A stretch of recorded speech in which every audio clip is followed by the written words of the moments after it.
Assalamualaikum dan salam sejahtera. Senang sekali anda terus memilih dengar untuk pelbagai lagi kisah kehidupan. Saya Izzuan Azir Saleh dan malam ini kita akan bersama Ustazah Isfadiah yang akan menggantikan Ustazah Muzayana Abdullah yang tidak berkesempatan untuk bersama kita pada minggu ini. Antara penyakit yang banyak berlaku di kalangan warga kota terutamanya Mutakhir ini, serangan keresahan atau anxiety. Bukan sahaja mereka yang bekerja memiliki simptom anxiety, tetapi mereka yang masih menuntut ilmu juga sudah ramai yang diserang anxiety. Persoalan yang kita mahu kupas malam ini, apa itu anxiety dan bagaimana mereka yang diserang simptom ini boleh dibantu untuk pulih. Dan malam ini hadir ke studio seorang responden muda yang pernah diserang keresahan ini sehingga ke tahap mempersoalkan agama Islam dan konsep ketuhanan itu sendiri. Kedengarannya serius bukan? Dengar bermula sekarang dengan tema kegelisahan hingga mempersoalkan agama.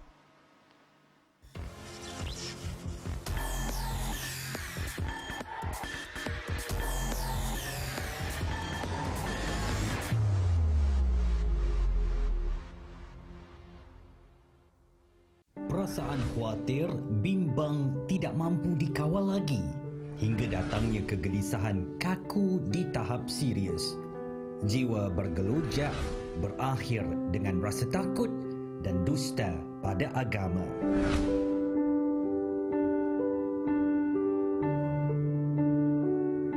Waktu saya nak exam, macam tiba-tiba saya tak buat apa-apa pun, tak buat apa-apa aktiviti, duduk dalam bilik saja. Tapi jadi macam degupan jantung saya jadi tiba-tiba jadi laju. Lepas tu jadi shivering tangan, jadi macam berpeluh. Saya nak buktikan kepada parents supaya saya dah macam boleh berjaya juga macam kakak-kakak. Jadi macam terlalu tertekan. Degupan jantung saya jadi tiba-tiba jadi laju, ketar-ketar. Lama-lama makin dia drag, makin kesihatan saya makin tak okey. Kesihatan mental saya jadi macam saya jadi sesak nafas. Saya pernah lari daripada agama. Saya rasa macam betul ke agama yang aku pegang ni adalah agama yang benar. Sorry lah macam benda sensitif. Tak apa. Budak agama, belajar agama, even ketauhidan, dia tak boleh banyak orang kata berfikir secara logik. Saya ada simptom tu, ada penyakit tu. Jadi saya tak boleh kontrol saya punya pemikiran. Sebab saya nak orang kata apa? Allah uji saya sampai Allah nak, macam seolah-olah macam saya ni dah nak berpisah jauh daripada agama. Even waktu tu saya lesbian lah waktu tu. Awak? Lesbian. Tak cik tanya kenapa family hantar sini kan, kenapa tak macam tak cuba lagi kan merawat. Tapi bila saya lama duduk sini, saya macam cuba untuk macam lebih memahami, cuba memuhasabah diri lah. Macam kalau nak kata ayah tak cuba merawat saya, memang dah banyak tempat dah dia bawa kan. Jadi macam saya rasa macam insya-Allah ada hikmah kenapa saya dihantar di sini. Angkara takdir tidak menyebelahinya, beliau menemui jalan buntu, dipersoalkan mana Tuhan dan nikmat zahir didustakan. Selami kisah lebih lanjut bersama dengar. Dan ini yang mahu kita berikan tumpuan untuk mengenali sindrom anxiety ini. Dan seperti yang telah saya kabarkan tadi, duduk di kerusi Ustazah Muzayana Abdullah malam ini adalah Ustazah Isfadiah. Assalamualaikum Ustazah. Waalaikumsalam warahmatullahi wabarakatuh. Senang sekali saya dapat bersama dengan Ustazah dalam dengar malam ini Izwan, untuk temankan saya. Yes, saya lagi senang. Alhamdulillah rabbil alamin. Baik Ustazah, kita bercakap tentang anxiety ni. Mutakhir ni memang ramai orang kena atau ada simptom anxiety ni. Yeah. Kenapa agaknya Ustazah tiada ketenangan jiwa atau kekalutan fikiran? Bagaimana agaknya pandangan Ustazah? Ya. Dalam kehidupan kita ini, kita mungkin banyak memikirkan kita sebagai mangsa pada keadaan. Kita tak memikirkan bahawa sebenarnya kita boleh melakukan sesuatu. Kurangnya kepimpinan dalam diri kita, kurangnya kreativiti dalam menyelesaikan masalah. Dan satu lagi yang paling utama adalah kita kehilangan kawalan diri. Bagaimana kita nak mengawal diri kita, mengawal marah kita, mengawal kesedihan kita. Ya? Jadi monolog kita ataupun skrip dalam hati kita itu agak kurang, Izwan. Jadi dalam hal ini Islam banyak kan mengajar doanya dengan zikirnya, bermunajatnya. Jadi yang di situlah mungkin kita perlu ada penghayatan, bukan setakat hanya kita berzikir dan berdoa, tetapi perlu ada cetusan penghayatan. Dan selain daripada itu, sudah tentulah kita melihat bagaimana para anbiya menyelesaikan masalah-masalah Sedangkan mereka lagi diuji, ya? Lagi diuji dan lagi berat. Betul. Jadi mereka perlu menjadi teladan utama dalam diri kita. Baik. Dan Ustazah akan terus memberikan masukan dan input tentang apa yang kita bincangkan pada malam ini. Tetapi ada eloknya juga kalau saya memperkenalkan responden kita pada malam ini yang kami bawakan ke studio. Beliau masih lagi seorang anak muda, remaja pada usianya, tetapi telah pun mengalami anxiety ini sehingga seperti apa yang saya kabarkan awal tadi, mempersoalkan agama dan konsep ketuhanan itu sendiri. Anda mungkin terkejut kerana tetamu kita atau responden pada malam ini adalah seorang pelajar bidang agama. Dan elok juga saya kenalkan responden kami, namanya Nadia, bukan nama sebenar. Beliau berusia 27 tahun dan mengalami anxiety bermula ketika belajar di universiti. Responden ini mengalami keresahan yang teruk, menggigil, menjerit dan mengamuk antara sindrom yang ditunjukkan oleh beliau, dan akhirnya mendorong dirinya untuk melakukan sesuatu yang bertentangan dengan agama dan mempertikaikan takdir yang terjadi kepada dirinya. Assalamualaikum Nadia. Assalamualaikum. Terima kasih kerana bersama dengan dengar pada malam ini. Dan saya katakan tadi antara simptom yang Nadia tunjukkan seperti menjerit, mengamuk, marah tak semena-mena. Sejak bila agaknya Nadia mula tahu bahawa sesuatu tak kena dengan jiwa Nadia ini? Benda ni apa tu?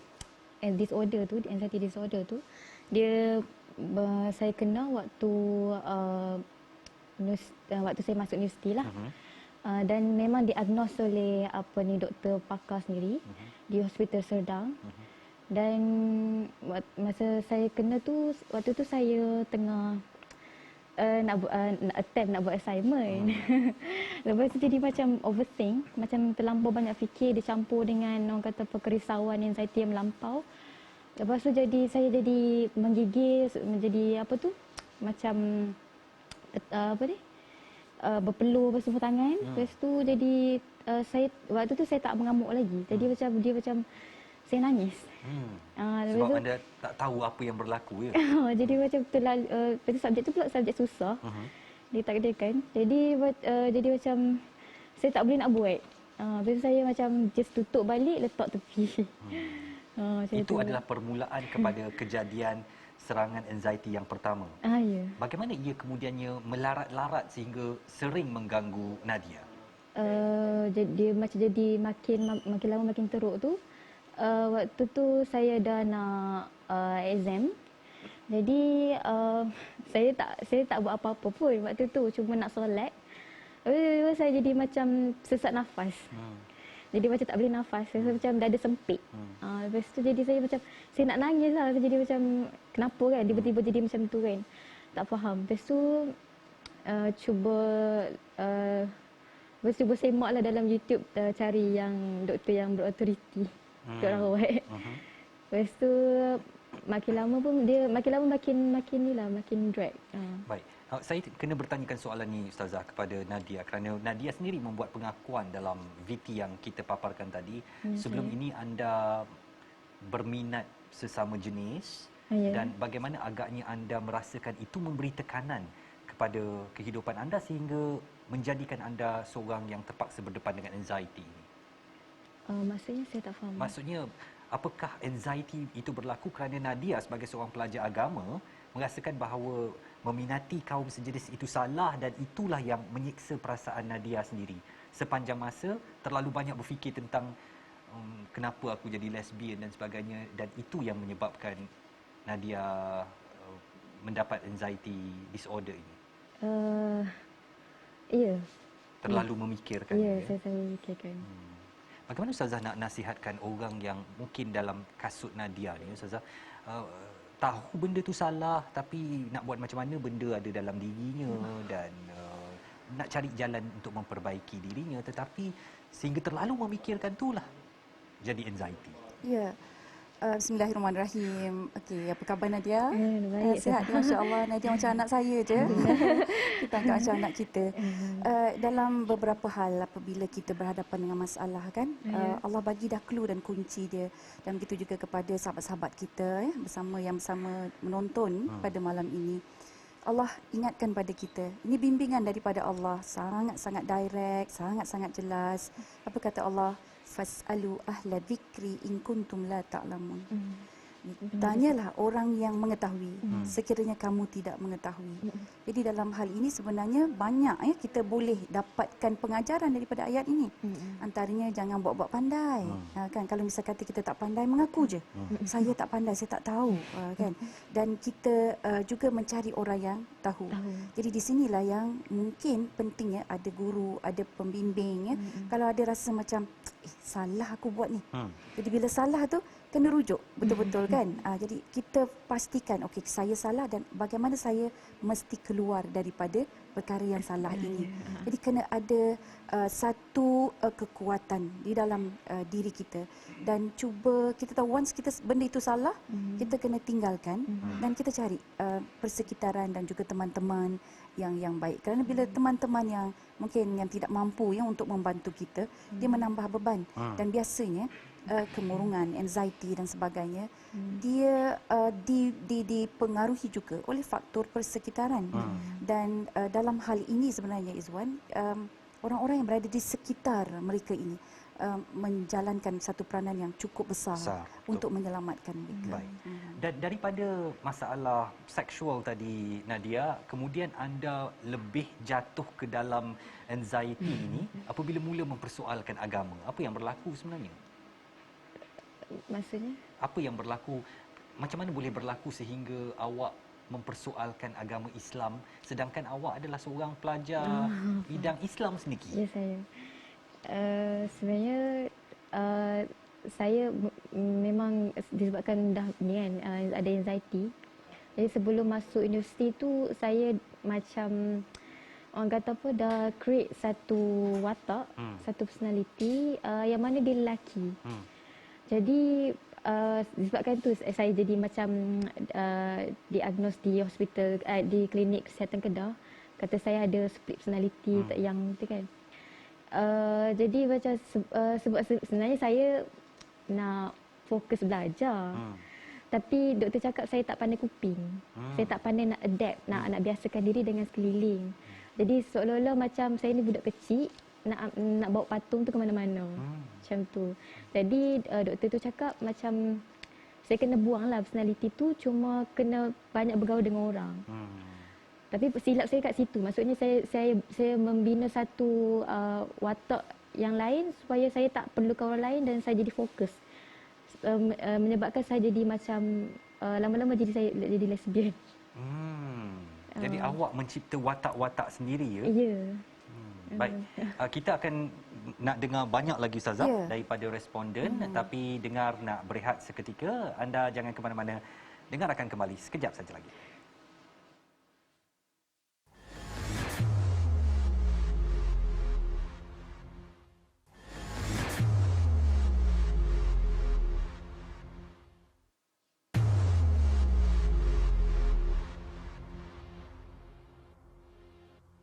Okey tim, kita ada kes yang sering berlaku dalam masyarakat hari ini, tak kisah orang tua atau muda, namanya anxiety ataupun kegelisahan. Dan kegelisahan ini sebenarnya satu kes yang serius juga, sebab apabila seseorang ini mendapat serangan anxiety tu, dia boleh merasakan diri dia macam nak mati tau. Dia tak boleh bernafas, dia rasa jantung dia berdebar-debar. Cuma kerana dia kerap sangat berlaku dalam masyarakat kita, saya tertanya-tanya apakah kehidupan kita pada hari ini sebenarnya memang terlalu tertekan sehingga begitu banyak sekali kejadian anxiety ni? Tapi kalau kita tengok mengikut kajian, majoriti ni anxiety ni dia datang daripada umur muda lagi. Maksudnya daripada orang yang berpelajaran tinggi, yang mana ada tekanan belajar, dan mungkin itu adalah bermulanya daripada tekanan belajar, dia tertekan dan akhirnya dia masuk kepada kehidupan dia yang susah lah. Betul lah tu. Kalau kita tengok budak-budak sekarang pun banyak dah alami penyakit ini. Yelah mana taknya. Kecil-kecil dah kena diagnos lah. Kita tengok balik pendidikan negara kita terapkan pada budak-budak pun memang tak patut lah. Tak sesuai untuk diorang. Pendidikan untuk darjah 1 dah macam darjah 6. Mana tak gila budak tu dia buatnya. Lagi satu kan, mungkin dalam family diorang ni ada rasa trauma dalam diri tu yang buatkan diorang ni rasa sedih atau teringat peristiwa tu yang tak boleh lupa lah. Mungkin tu juga yang jadi punca masalah anxiety ni. Kadang ada yang kata anxiety ni jadi bila individu ni dia ada ambil ubatan tertentu. Lepas tu ada juga yang kata punca daripada diorang ambil terlalu banyak bahan terlarang ataupun diorang minum minuman beralkohol dalam kuanti yang sangat banyak. Jadi persoalannya kita nak tahu mana satu yang menjadi faktor utama yang boleh trigger anxiety seseorang ni ataupun mungkin ada faktor lain yang kita tak tahu kan.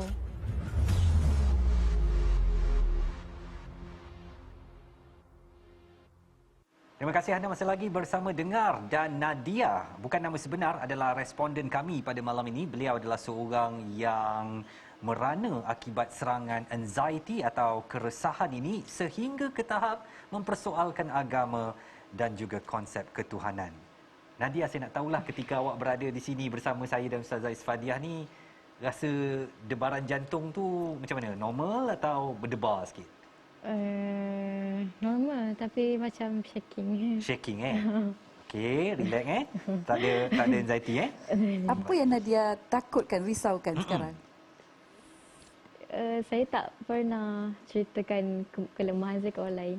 Jadi sebab saya apa yang saya baca ada satu buku hadis tu, dia kata kita tak boleh selalu buka kelemahan kita dekat orang lain, dosa. Jangan risau Nadia, sebab kami menggunakan bukan nama sebenar anda, identiti anda dilindungi dan kita nak menjadikan satu asbab supaya yang lain dapat belajar daripada pengalaman anda. Ustazah, kita dah kenalkan Nadia ni sebagai seorang pelajar jurusan agama di sebuah institusi pendidikan terkemuka negara. Tapi hati dia tak tenteram dan dia mengalami anxiety. Bukankah selalunya pelajar-pelajar agama ni orang panggil siqah kan? Sentiasa tawaduk dan ialah tak memandang merata-rata. Bagaimana agaknya boleh jadi seperti Nadia ini, hatinya tak tenteram sehingga menjadi anxiety walaupun dia seorang yang mendekatkan diri dengan agama? Yalah. Sepatutnya tu tak perlu jadi begitulah kan. Tapi Nadia percayalah, Nadia malam ini adalah guru kami. Masya Allah. Kami belajar daripada Nadia dan pengalaman ini sangat bermakna. Sebab kita perlu bantu masyarakat, ibu bapa yang berhadapan dengan masalah-masalah seperti ini. Jadi dalam hal ini bila kita lihat pelajar-pelajar daripada jurusan agama kan Izwan jadi dia belajar sepatutnya mereka lah yang memimpin dan membimbing orang lain. Tetapi tengok dia pula yang terjebak dalam isu ataupun masalah ini. Ini kerana kita kena memahami bahawa bila dia belajar tu nombor satu, nak kata mudahnya dia belum habis belajar lagi, belum khatam. Masih belajar. Masih belajar. Okey, walau bagaimanapun kita tahu perjalanan belajar ini adalah satu proses. Dan kita boleh katakan bila dia belajar ini satu perjalanan. Dan berjalan ni kita ada kenderaan. Contohnya lah Nadia naik motor. Jadi Nadia naik motor ni, Nadia nak pergi mana ni? Oh, dia kata nak pergi ke studio TV Al-Hijrah. Okey, so sekarang ni dia tahu ke mana dia nak pergi. Dia tahu dah destinasi dia dan dia dah ada kenderaan. Okey, masalah akan berlaku apabila dia sesat. Jadi dia kata macam mana nak pergi ke studio TV Al-Hijrah ni? Tengok pula telefon Waze tak ada, Google Map tak ada kan? Yang itu dia akan blank. Dia akan jadi anxiety. So sebab tu kena ada papan tanda ataupun signboard. Perlu baca signboard, perlu tanya orang begitu. Tapi tidak semua keadaan seperti itu.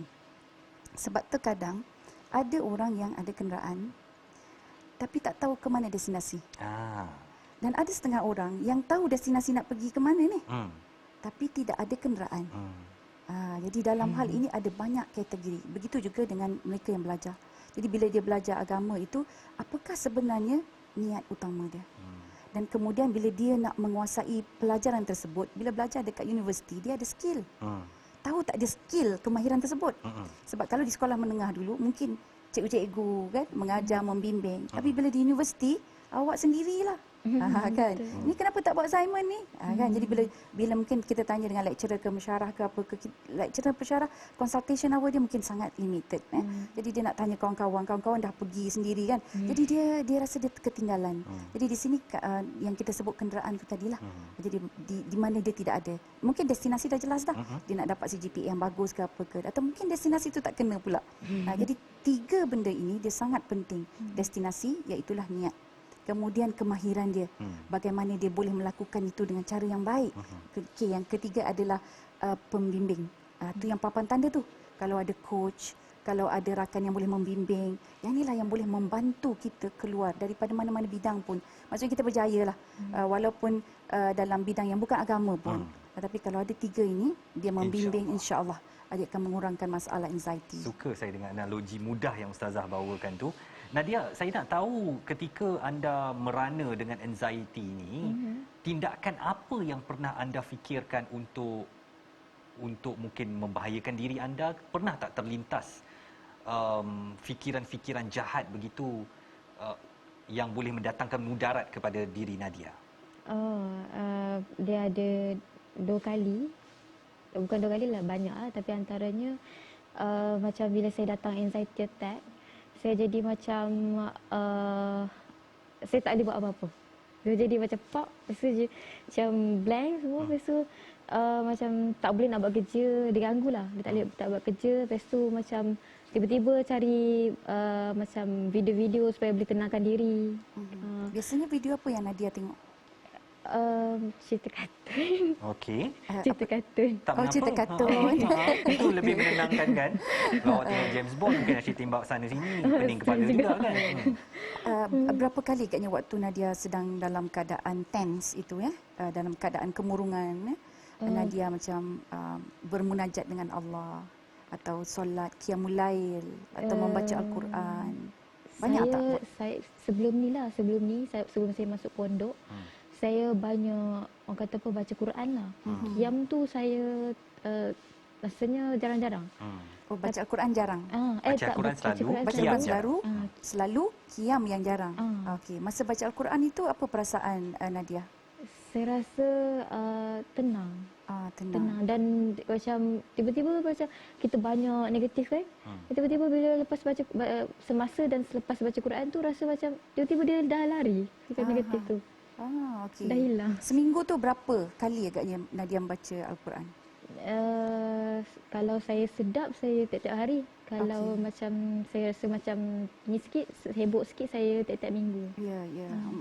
Ustazah, saya tertarik dengan perkataan negatif itu. Apakah seseorang yang dikuasai oleh negative vibe yang mungkin tak kelihatan di mata ni merasakan tekanan ini, semuanya negative vibe lah, boleh diubati dengan ketenangan yang cuba dicari melalui mendekatkan dirilah dengan Al-Quran, qiyamul lail. Ya.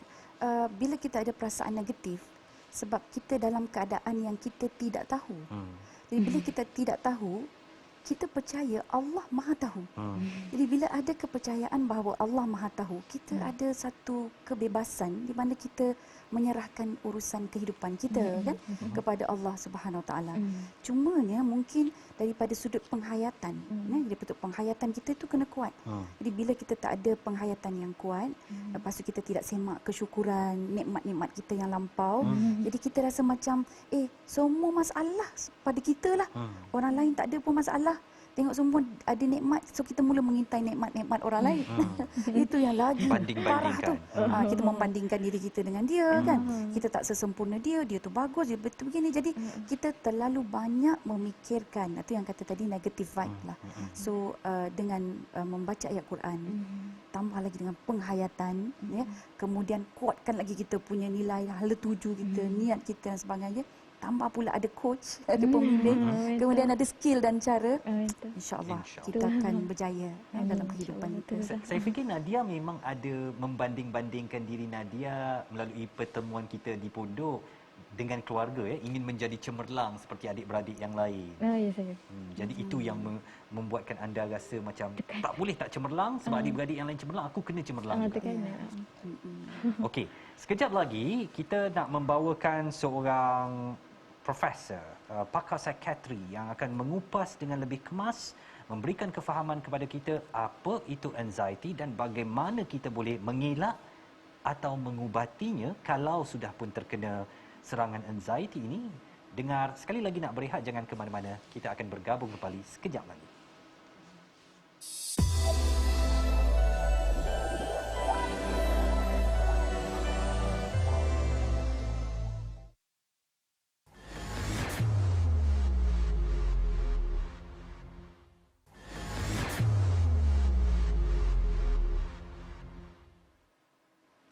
Senang sekali anda masih lagi bersama Dengar dengan kita membawakan topik kegelisahan hingga mempersoalkan agama.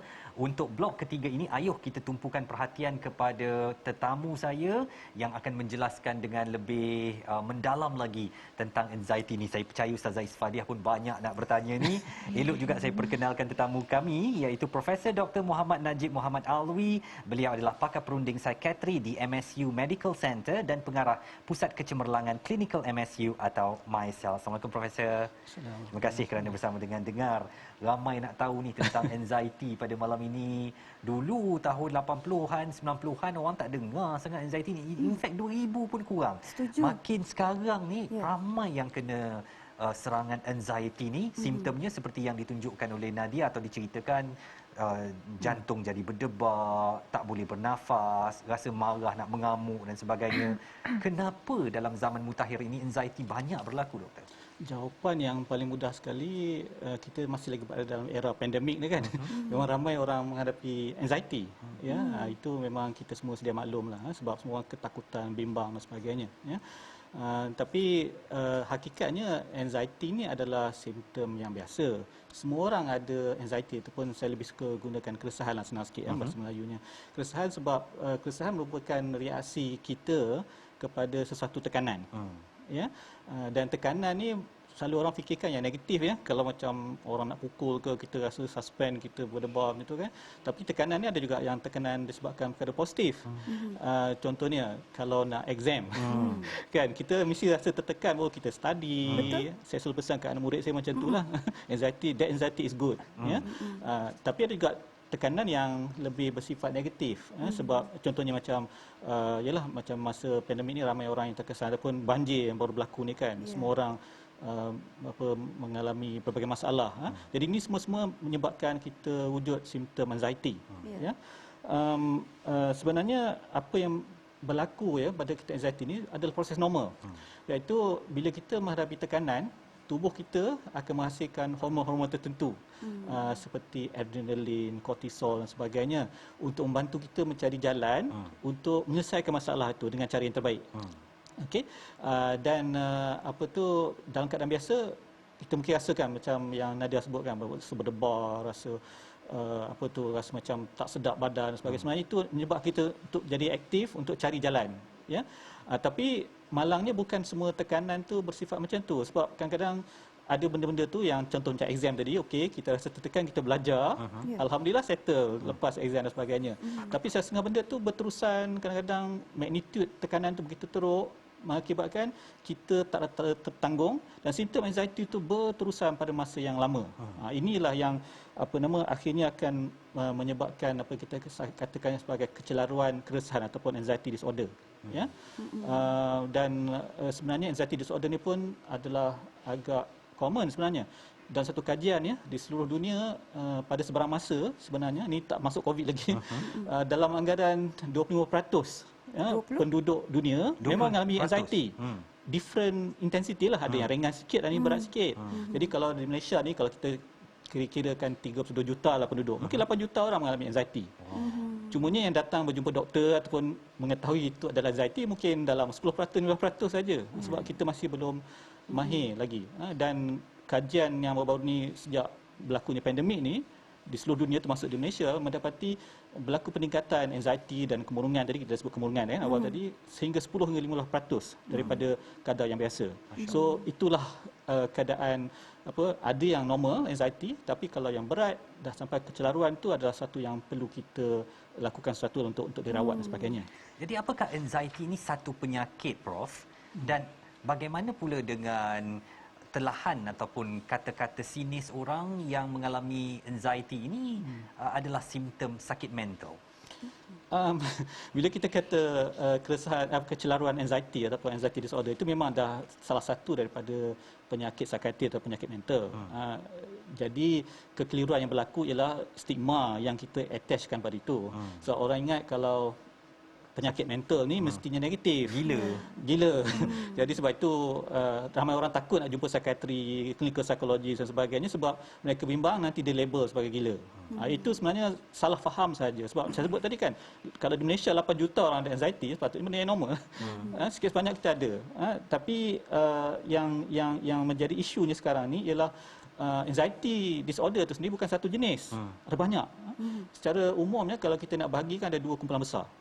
Satu kita panggil kecelaruan keresahan menyeluruh ataupun generalized anxiety disorder. Ini kalau orang mengalami penyakit ni dia biasanya mengalami simptom anxiety seperti yang Nadia sebutkan tadi kan, tapi sepanjang masa, hampir sepanjang masa. Tak boleh duduk diam. Kadang-kadang nak duduk macam kita di kerusi memang tak boleh lah. Saya ada seorang sakit beberapa hari yang sudah dalam bilik consultation tu dia tak duduk diam kat kerusi. Terpaksa berjalan sebab terlampau resah gelisah. Kadang-kadang tanya kenapa, dia pun tak tahu. Ini generalized anxiety disorder. Ya.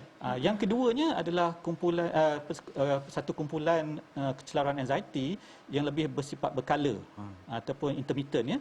Ini banyak sebenarnya, banyak jenis. Yang paling ramai orang kenali adalah yang kita sebut sebagai panic disorder, kecelaruan panik, yang dari semasa ke semasa dia dapat serangan anxiety yang amat teruk. Sehingga kan ialah rasa macam kadang setengah-setengah tu kata rasa macam nak meninggal ataupun apa dah berlaku ni, jantung dia berdegup cepat, tak boleh bernafas, rasa macam tercekik, rasa tak sedap perut, sakit tubuh, rasa melayang-layang, rasa lemah dan sebagainya. Ini panic disorder yang antara yang paling common sebenarnya dialami oleh orang ramai lah. Tapi ada jenis lain. Contoh dia kalau klasifikasi meluas ya, ada orang menyifatkan macam contohnya penyakit was-was yang berat tu kan, yang basuh tangan, termasuk juga yang saya fikirkan antara kemungkinan awal sebelum saya kenal ataupun tahu lebih lanjut tentang penyakit Nadia ada orang was-was tentang ketuhanan. Betul. Ada beberapa orang sakit saya dia tak yakin Tuhan tu wujud.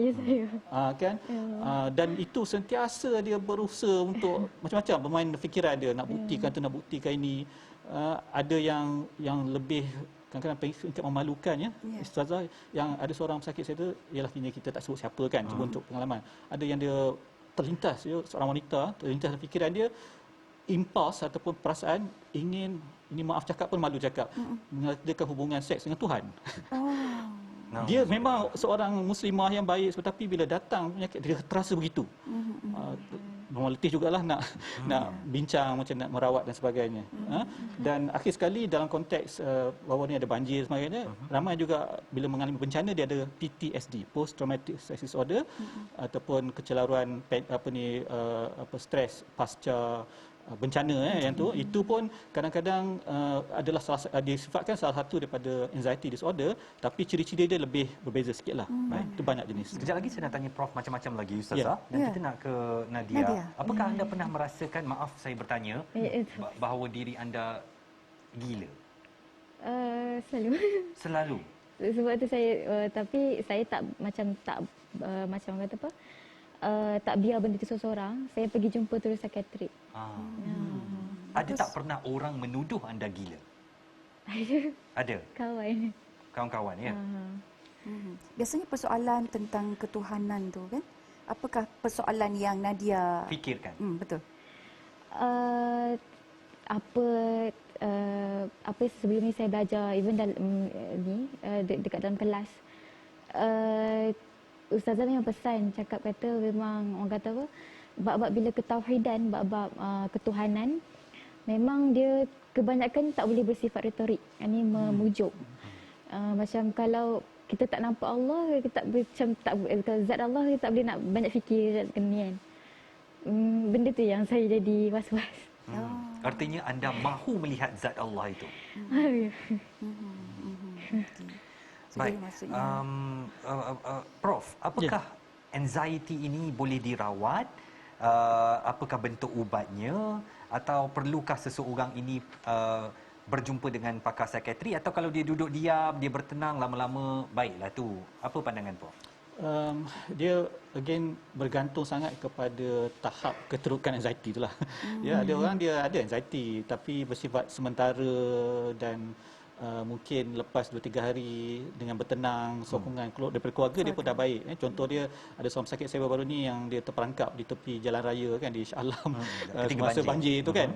Memanglah masa tu dia panik, dia bimbang, takut, tak tahu apa jadi pada diri dia ya. Tapi by the time dia datang berjumpa saya tu dah seminggu. Itu pun kalau tengok intensiti dah berkurang. Ya, dia dah rasa dapat cope sikit-sikit tapi masih lagi perlukan rawatan sikitlah ya. Tapi pada masa yang sama kalau ianya lebih berat memang perlukan rawatan yang khusus ya. Kalau rawatan ni biasanya kita bagikan kepada 2 jenis lah ya. Satu rawatan bentuk psikologi. Rawatan psikologi ni termasuklah kita biasa dengar kaunseling, psikoterapi dan juga setengah-setengah kita bagi juga buat exercise sikit ya. Senaman pernafasan. Ramai orang tahu senaman pernafasan tapi banyak buat tak berapa tepat cara dia. Kita kena ajar elok-elok macam mana yang berkesan ya. Dia bernafas dalam-dalam, tahan nafas, lepas. Saya tak tahu Nadia ada diajar tak yang tu? Mungkin ada ya. Ada ya. Jadi itu satu bentuk lah. Jadi kalau rawatan psikoterapi itu bergantunglah pada jenis-jenis dia. Lepas beberapa sesi kita bincang kenapa mereka rasa anxious macam tu. Apa punca-puncanya? Adakah benda-benda yang kita boleh perbaiki? Itu yang rawatan psikologi lah. Dari segi dan ubat pun ada. Ubat ni pun sebenarnya ada banyak orang kata misconception. Orang dia tersilap faham ya. Dia ingatkan adalah antara benda-benda yang datang bila orang saya offer ubat kat orang tu ubat penenang.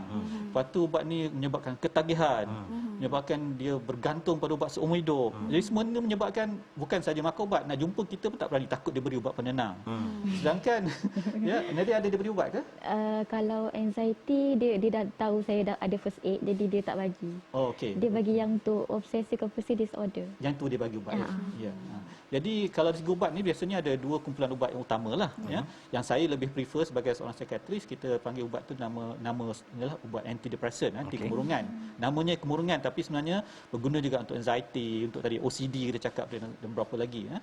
Jadi ubat ni sebenarnya dia bertindak dengan untuk apa tu menseimbangkan hormon-hormon tertentu dalam otak kita supaya anxiety tadi dapat dikawal dengan baik. Adakah pengambilannya secara berpanjangan, Prof? Itulah masalah dia. Sekarang ni ubat itu dia tak bertindak macam serta-merta. Dia masa sikit. Biasanya 3-4 minggu. Jadi bila bagi tu pada pesakit dia, apalah doktor, ubat doktor ni tak berkesan lah, saya tak nak ambil. Sedangkan silap fahaman. Sebab ubat ni selepas 3-4 minggu bila dia mula bertindak barulah mereka mula rasa bertenang. Dan ini memang perlu ambil masa yang lama juga. Biasanya kalau kali pertama kena penyakit, saya nasihatkan, ramai psikiatris nasihatkan saya ambil ubat ni 6 hingga 9 bulan. Kalau dah penyakit tu pernah berulang mungkin lama sikitlah. Itu yang pertama. Yang keduanya yang ramai doktor bagi juga dan ramai pesakit pun dapat, dia jenis macam Alprazolam dan sebagainya. Itu ubat penenang. Ubat penenang pun boleh ambil sebenarnya dengan cara yang betul. Tapi yang silap faham orang berlaku ialah mereka tak faham bagaimana ubat tu bertindak. Jadi bila dia rasa panik dia makan. Lepas tu dah okey dia berhenti makan. Tapi sampai satu peringkat mereka rasa seronok dengan ubat tu, dia kadang tak ada apa-apa pun dia makan. Itu salah. Dan kalau ubat penenang ambil berterusan, dia jadi satu peringkat yang mereka tak boleh rasa tenang tanpa ubat. Dependensi. Itu yang kita bimbang. Jadi kalau saya sendiri, kalau saya terpaksa bagi ubat tu, saya akan nasihatkan ini kita makan dalam tempoh tertentu saja. Biasanya saya bagikan sekali dengan ubat antidepresan dia lah. Bila lepas 3-4 minggu, bila antidepresan tu dah mula bertindak, kita perlahan berhentikan ubat penenang. Barulah kita maintain sihat dengan ubat yang tadi. Sebab itu kawalan lebih baiklah. Ikut pengalaman doktor, umur termuda yang kena anxiety ni berapa tahun? Kanak-kanak pun ada. Berapa umur dia? Tadika? Saya rasa kanak-kanak yang saya jumpa tu, baby tak adalah ya. Yang paling muda saya pernah jumpa dalam 8-9 tahun ada. Apa kebimbangan dia, Prof? Betul. Bimbang, semua orang bimbang kan. Kalau kanak-kanak tu biasanya lebih kepada kadang-kadang dia separation risau ayah dia berpisah dengan dia, perceraian dan sebagainya. Itu lebih yang immediate lah. Kanak-kanak yang kecil macam tu. Dan bila dah semakin besar tu, kadang-kadang masalah pembelajaran ke atau tekanan pelajaran yang dihadapi, contoh macam Nadia itu kan. Itu semakin dia besar itu. Dan di sekolah kadang-kadang kes-kes macam bully kita tahu berlaku kan. Pun menjadi isu juga. Dan ada, ini kalau dari segi anxiety dalam kalangan kanak-kanak biasa juga kita panggil yang ada yang school refusal tu. Kanak-kanak yang tak nak pergi sekolah. Kadang-kadang isunya kecil je. Mungkin cikgu tu, ada saya tengok, cikgu tu marah orang lain. Tapi dia rasa ketakutan sampai dia pun tak nak pergi sekolah. Itu anxiety jugalah tu. Jadi pendekatan tu berbeza sikit lah. Kita nak selesaikan apa yang dia takut, bagi tahu dia sebenarnya bukan itu. After all, cikgu marah orang lain. Awak tak buat salah dan sebagainya lah. Itu. Prof, Okey, doktor. baik. Okey, banyak tu kan, banyak soalan lagi tadi. Doktor setuju tak kalau saya kata dengan apa pemikiran ataupun idea mengatakan bahawa orang-orang yang anxiety ni sebenarnya dia jauh dari Allah. Dia maksudnya dia ada masalah daripada sudut rohani dan sebagainya. Itu betul kan Nadia? Ramai orang berkata begitu kan Nadia? Okey, jadi apa pandangan Prof? Itu pendapat tu kita boleh faham lah kenapa orang berpendapat begitu kan. Dia rasa macam orang yang kadang bukan saja anxiety, penyakit mental dia jauh dari Tuhan, tapi itu adalah satu pandangan yang kejam pada saya. Sebab bukan semudah itu. Dia It's not that mengadili simple. dah, sudah menghukum. Satu menghukum sebab puncanya kita kena faham. Contohnya dalam kes saya rasa barangkali kes Nadia pun begitu ya. Kita mula dengan anxiety tapi anxiety berterusan kita jadi murung. Bila jadi murung tu kadang-kadang kita banyak pemikiran yang negatif yang datang sehingga kan mereka mulalah macam-macam yang pelik-pelik ada dan sebagainya dan ini dilabelkan sebagai kita jauh bertuhan. Sebab ramai pesakit saya yang sebelum kena kemurungan misalnya mereka memang rajin baca Quran, sembahyang tahajud, macam-macam lagi. Bila kena kemurungan, mereka tinggal semua. Tapi bila dah dirawat tu kembali semula macam biasa. Jadi kadang-kadang tu kita kena faham konsep keresahan, anxiety ni sebagai penyakit. Baru saya rasa lebih adil. Dan kalau penyakit darah tinggi ataupun orang demam, kita bagi ubat baik, kita boleh accept. Tapi kenapa kalau penyakit mental, kalau dah dirawat ke apa semua kita rasa ini mental ni. Bila ada kesilapan sikit ini. Jadi itu yang menyebabkan ramai orang takut nak berjumpa dengan kita dan akibatnya kejam lah kepada mereka. Saya rasa kejam kerana mereka tak dapat terhalang daripada merawatan yang sebaik-baiknya. Baik. Kami nak ucapkan terima kasih satu perkongsian yang sangat bermanfaat Ustazah daripada Profesor Dr. Muhammad Najib Muhammad Alwi. Beliau adalah pakar perunding psikiatri di MSU Medical Center dan pengarah Pusat Kecemerlangan Klinikal MSU atau MyCell. InsyaAllah ada kesempatan kita akan berjumpa lagi Prof dan banyak lagi yang kita boleh kongsikan. Baik, dengar nak berehat sekali lagi, anda jangan ke mana-mana, kekal bersama kami, kembali sekejap saja lagi.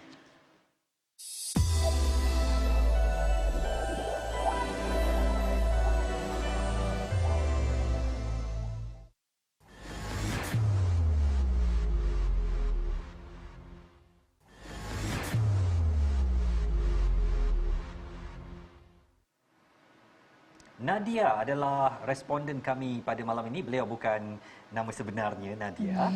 Dan topik yang kami bawakan kegelisahan hingga mempersoalkan agama, ringkas kata tentang anxiety.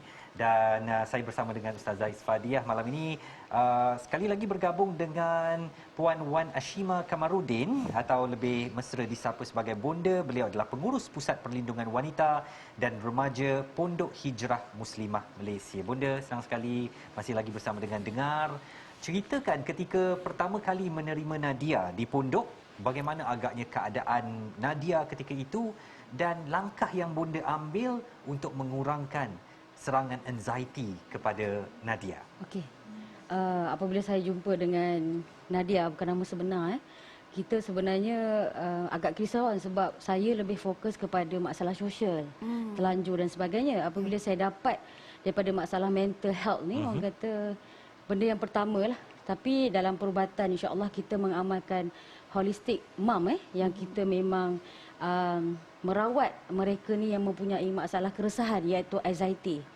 Jadi dia ni ambil masa juga. Sebenarnya dia di pondok hampir setahun lebih di tempat saya dan she is a best student actually. Kalau saya tengok resume dia 7A, dia memang skor A masa SPM. Memang pelajar terbaik lah. So dia ni pun sebenarnya merupakan bekas kaunselor kepada rakan bimbingan. Bimbingan rakan sebaya di tempat belajar dia. So saya cuba terapkan suruh dia fokus kepada niat dia ataupun dia balik dia nak jadi apa. Dia cita-cita Nadia ni nak jadi pensyarah. So itu yang dia ingin dan dia banyaklah sedih kenapa dia tak capai seperti yang tadi dibincang dengan Ustazah dengan tuan tadi. Dia cuba melebihi daripada tahap minda dia. Sebab itu kita rawat melalui minyak kalbu di Pondok Hijrah Muslimah Malaysia, dan kita bergabung dengan sahabat-sahabat Syifa yang kita sebenarnya perawat yang merawat dia hampir 2-3 orang. Ada minyak kalbu tu? Ada di sini. Dia maksudnya dia lebih kepada haruman. Iya, dia kalau ustazah, minyak ni kalau dengan Rasulullah pun dia ada wangian Ya, sebab Nabi suka dengan wangi-wangian dan dengan bau atar dan Jadi sebagainya. itu aromaterapi Ustazah. Betul. Sebab itu tandanya bila kita bersih, bila kita wangi, itu juga akan memberi ketenangan kepada minda kita. Dan dia mewujudkan aura yang lebih positif di sekeliling kita insya-Allah. Dia gosok tangan, gosok-gosok, dan di Hindu bila datang dia punya attack anxiety tu dia akan cool down lah. Selain tu teknik pernafasan kita ajarlah seperti kata Prof. Sebab anxiety ni dia boleh menyebabkan nyawa dan sebagainya. So kita cuba minimumkan, dia ni baran sebenarnya. Pantang disentuh, dicuit dia akan ngok. Dan satu lagi bila dalam toilet dia ambil masa 2-3 jam. Sebab dia akan jadi was-was. Dan satu lagi bila dia cuci pinggan ni sebersih-bersihnya, berkali-kali dia bilas. Ini OCD juga ya? Dia samalah. Ya, dia penyakit was-was sepertinya begitu ya. Tapi mereka yang berpenyakit seperti ini sebenarnya memang sangat bijak. Saya ramai jumpa dulu masa saya pensyarah. Memang lihat anak-anak yang ada OCD, ada masalah anxiety, adalah anak-anak yang sangat cemerlang. Kita tak boleh bagi markah lain selain daripada A sahaja. Jadi kerana mungkin keterlaluan, ingin sempurna dan ingin baik, ingin bagus, tak nak ada cacat cela, itu yang menjadikan jadi dia lebih stres ataupun lebih tertekan dalam kehidupan dia. Betul Ustazah. Sebab saya lihat macam Nadia ni, dia cuba buat suatu benda tu yang cantik, comel. Dan di Pondok Hijrah Muslimah Malaysia ni kami ajar untuk dia reda, terima dan tawakal. Ceritanya dia kena terima benda tu seadanya. Sebab apa yang Allah bagi, itulah yang dia dapat. Dia kena reda segala-galanya. Itu di Pondok Hijrah Muslimah Malaysia lah. Ya, dan saya nak tambah sikit pasal bab reda ni. Reda ini sebenarnya bukan hanya macam terima je lah. Dah Allah bagi, nak buat macam mana. Bukan itu. Dia reda ini adalah di mana dia ada set harapan, dia ada target dia ada hala tuju dia, tapi dia perlu sesuaikan dengan realiti. Jadi realitinya tidak macam tu. Harapan dia seperti ini, kan? Jadi untuk memenuhi harapan dia itu, dia perlu sesuaikan diri dengan realiti. Jadi sama ada harapan itu dikurangkan ataupun realiti ini dibangunkan, dinaikkan. Jadi itu adalah satu konsep pada saya yang sahabat-sahabat kita di luar sana, para penonton, kalau kita berhadapan dengan anxiety ini, kita perlu pandai menyesuaikan diri. Dan bila kita ada harapan dan kita ada realiti ini kita boleh bawa, maka di situlah maksudnya reda, letaknya reda. Dan mungkin Nadia sendiri di hujung pertemuan kita ini, nasihat kepada mereka yang seperti anda, apa yang boleh Nadia katakan untuk menghadapi anxiety ini setelah apa yang Nadia belajar di pondok tempat Nadia berada sekarang, mungkin boleh dikongsikan dengan mereka di luar sana? InsyaAllah saya share yang mana saya mampu je lah. Apa yang saya belajar dekat pondok, saya macam Bona cakap tadi, saya kena belajar reda macam Ustazah cakap tadi, kena kita kata apa, target tu ataupun dia punya expecting tu kena ada high expectation tu kena kurangkan, cuba kurangkan sikit kalau macam tak dapat kan apa yang kita nak. Dan banyak orang kata apa, banyak let go lah, sebab kebiasaannya anxiety ni dia macam orang yang macam perfectionist lah. Jadi macam sebab tu saya kata kena kurangkan, sebab dia orang tinggi kan, expectation kena kurangkan sikit. Macam tu. Dan di hujung ini sebenarnya walaupun Ustazah Muzayanah tak ada, tapi ada sumbangan daripada Ustazah Muzayanah Abdullah dari tabung Al-Fawwas ya. Jadi saya memberi penghormatan kepada Ustazah Isfadiah untuk menyampaikan sumbangan daripada tabung Al-Fawwas kelolaan Ustazah Muzayanah Abdullah ini kepada Puan Wan Ashima Kamarudin untuk remaja Pondok Hijrah Muslimah Malaysia. Terima kasih. Barakah walaupun orangnya tak ada. Tapi sumbangannya ada di sini. Dan kami ucapkan terima kasih kepada Bonda Puan Wan Ashima Kamarudin. Beliau adalah pengurus Pusat Perlindungan Wanita dan Remaja Pondok Hijrah Muslimah Malaysia. 15 saat Ustazah mungkin nak cakapkan kepada semua supaya bertenang, jangan ada anxiety, hidup ni redha, relax saja. Ya, Masya Allah. Jadi kita mempunyai tanggungjawab dengan diri kita. Diri kita ni adalah amanah. Maka kita perlu jaga 4 perkara ini. Nombor 1, keperluan daripada sudut fizikal, jasmani kita dengan makanan, akal kita perlu dengan ilmu, rohani kita ini perlu kedekatan dengan Allah, dan satu lagi keperluan atau makanan emosi adalah perhatian dan kasih sayang. Baik. Saya tak ada apa nak disimpulkan sebab saya serap semua aura tu masuk dalam saya supaya saya pun boleh kurang sikit anxiety kalau ada kan. Jadi bagi pihak Ustazah Isfadiah, kru penerbitan bertugas, saya nak ucapkan terima kasih di atas kebersamaan anda malam ini. Mudah-mudahan apa yang kami bawakan, kami kongsikan boleh menjadi ibrah, boleh menjadi suatu pedoman kepada kita semua untuk mengharungi kehidupan ini. Saya Izwan Azir Saleh, bagi pihak semua di sini, terima kasih atas perhatian anda. InsyaAllah kita bertemu lagi minggu hadapan. Assalamualaikum dan jaga diri Malaysia. Selamat malam.